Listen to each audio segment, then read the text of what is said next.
కార్తీక దీపం 2 డిసెంబర్ 3వ తారీఖు ఎపిసోడ్లో తల్లి భార్యల మధ్యలో నలిగిపోతున్న కార్తీక్ దీపను ఓదార్చడానికి వస్తాడు. అప్పుడే ఇంట్లో జరిగిన గొడవతో దీప కోపంతో రగిలిపోతూ ఉంటుంది.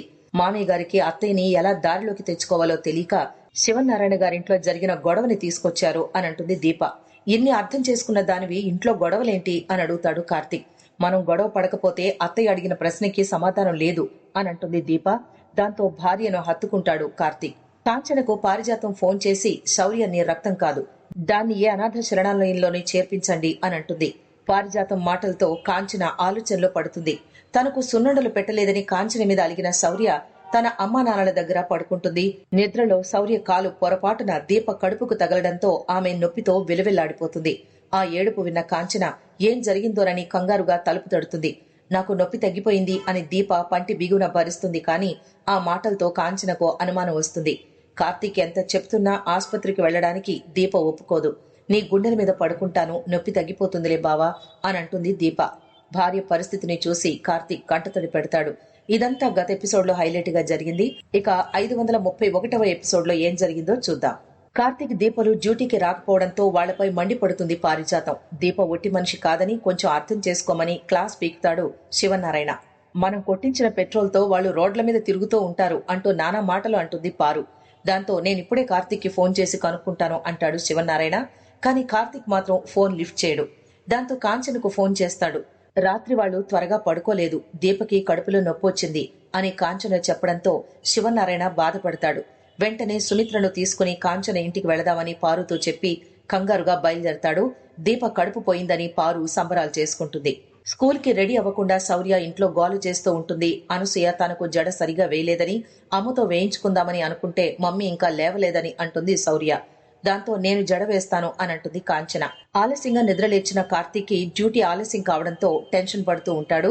దీప పడుకునే ఉండడంతో ఆమెను లేపకుండానే బయటకు వచ్చేస్తాడు. జడలు బాగా వేయడంతో కాంచనను మెచ్చుకుంటుంది శౌర్య. నేను వేగలేకపోతున్నానక్క, ఎక్కడికైనా పంపించే దీన్ని అని కసురుకుంటుంది అనసూయ. దాంతో రాత్రి పారిజాతం చెప్పిన మాటలు కాంచనకు గుర్తొస్తాయి.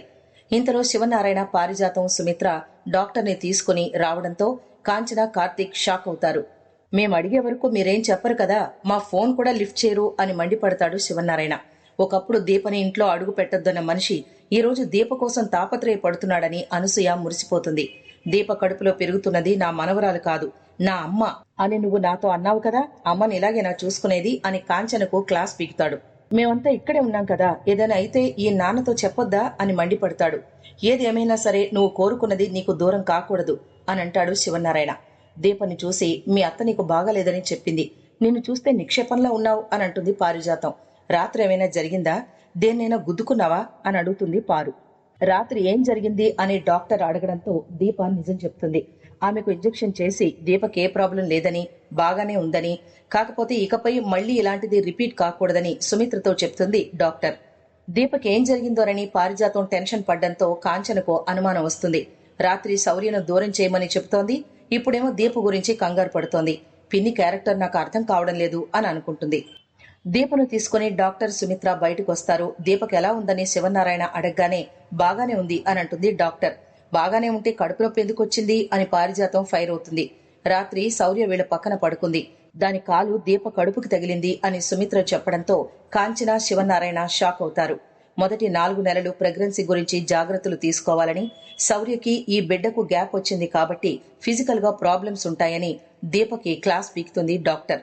సుమిత్రకు నీరసంగా ఉండడంతో నువ్వు కూడా ఆస్పత్రికి రమ్మని అంటుంది డాక్టర్.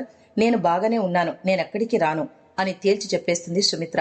ఇక్కడ అందరూ మొండివాళ్లే, వాళ్ల మాట మనం వినాలే తప్పించి మన మాట వాళ్ళు వినరు అని మండిపడతాడు శివనారాయణ.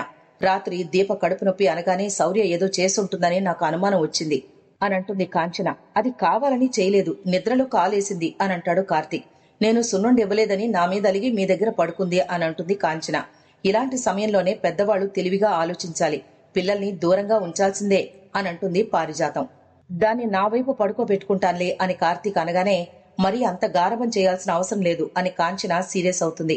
కాంచన మీద నా మాటలు పనిచేస్తున్నాయి అని అనుకుంటుంది పారిజాతం. సంబరపడిపోతుంది. ఈలోగా శౌర్య మనసు చెడగొట్టాలని అనుకుంటుంది. పిల్లలు చోట కుదురుగా ఉండరని, ముందు నువ్వు దీప గురించి, దీప కడుపులో పెరుగుతున్న బిడ్డ గురించి మాత్రమే ఆలోచించాలి అని కార్తీక్ తో అంటుంది కాంచన. శౌర్య దగ్గరికెళ్లి రాత్రి నువ్వు మీ అమ్మని నిద్రలో కాల్తో తన్నావు అని చెప్తుంది పారిజాతం. నువ్వు అబద్ధం చెప్తున్నావు అంటుంది శౌర్య. ఇప్పటి వరకు మీ అమ్మ ఎందుకు నిద్ర లేవలేదు? డాక్టర్ గారిని మీ ముద్దుల తాత ఎందుకు తీసుకొచ్చాడు?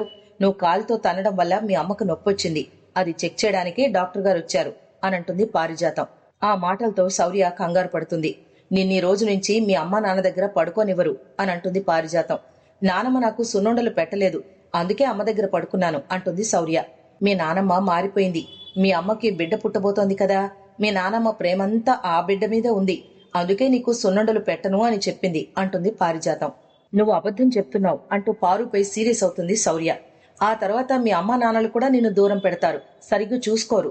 నిన్ను బాగా చూసుకోవాలంటే నువ్వు అన్నింటికీ అల్లరి చెయ్యాలి, మారం చెయ్యాలి అని శౌర్యని ఆలోచనలో పడేస్తుంది పారిజాతం. రాత్రి కాంచన, ఇప్పుడు శౌర్య నా బుట్టలో పడిపోయారు, ఇక కార్తీక్కే నరకమే అని సంబరపడిపోతుంది పారిజాతం. అంతటితో ఎపిసోడ్ ముగుస్తుంది.